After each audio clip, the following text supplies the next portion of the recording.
the Court of Appeal, while we were sitting here, has passed a judgment, a ruling, that the Finance Bill 2023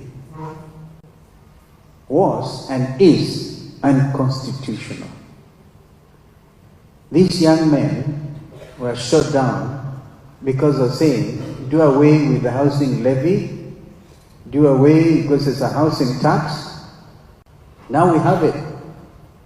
It is illegal. So whatever this administration has collected by way of housing levy between 2023 and now was illegal. Now that is the country we are living in. Of course, 2024, thanks to the GNC's finance bill, was withdrawn. But even the thing that they are relying on to overtax Kenyans, the 2023 bill, is now unjudged and constitutional. Kenyans, we are in a mess. We are in a mess. And yeah, that's it.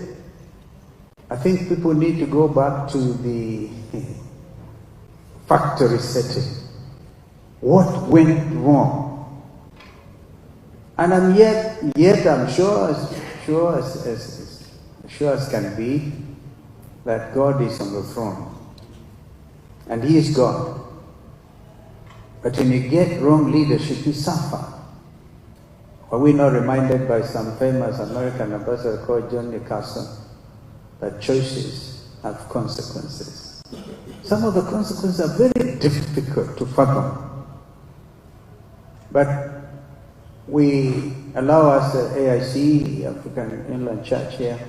When I come to this place, I always remember Mzee Moi, because I know the efforts he made to make this place what it is today. A true believer of a president that time, we didn't have a lot of those things. We had other difficult things, as Charity Ngilu would say. She was demonstrating those days. But compared to what we have seen, Charity, this is unacceptable. Do we still have a country? Yes, of course. We have our borders defined, a sovereign republic called Kenya. We are proud citizens.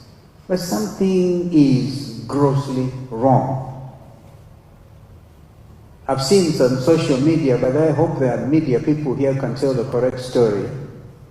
Some of us are so clear in our minds that there's nothing called government of national unity. All that Kenya Kwanza did was to poach 4 members, or is it 6 now, from ODM, and taken together ODM members, because this is also very important, a new masses passion for these things, does not amount to government of national unity. So, the Honorable Raila Odinga has been our leader of Azimio la Umoja One Kenya coalition.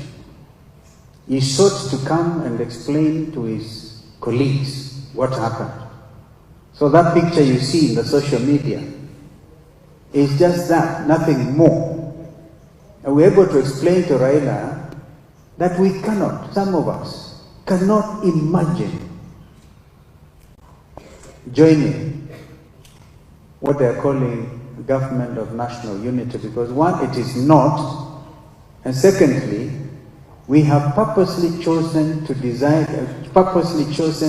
to be with the Kenyan people. And our yes is yes, our no is no. We say, as Azimio, we are not boarding, we are not joining. So those guys who joined there have done it on their own, and I think ODM have taken the time to explain. They will have a lot of explaining to do for sure.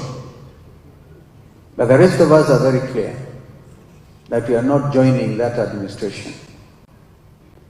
And so I thought I could take this opportunity because it's a matter that is troubling a lot of people There are some saying, oh, Kalonzo cannot stand without Raila. Please spare us. We have stood before. We've been misunderstood before. We have absolutely no intention of joining William Ruto's government. But we wish them well. Because again, we are commanded unto in Romans that we pray for those in authority, even if they're in authority illegally. Like one time, Dada of Uganda, he was in authority of some kind. But we must collect ourselves and think straight and act straight. I have said that what the young Kenyan leaders have done, styled Gen Z,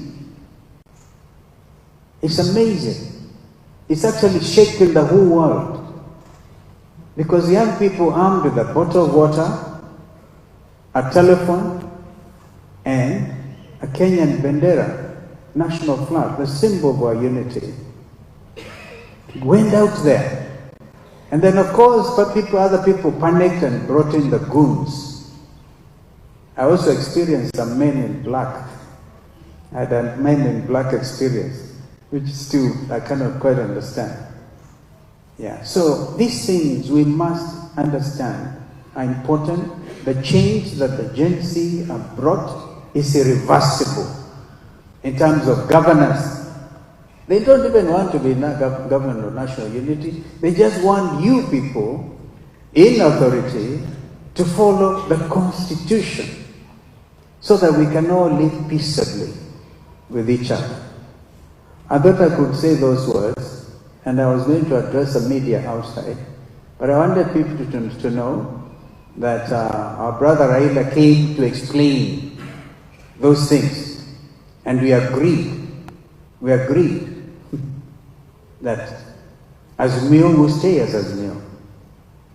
Opposition is important now, more than ever before, and a very strong opposition. And as he goes to the African Union, we are holding forth unapologetically for the good of this nation. And so that dear ones like Mercy will rest in God's presence, knowing what they have left behind is something solid, something of a nation. So James, take courage.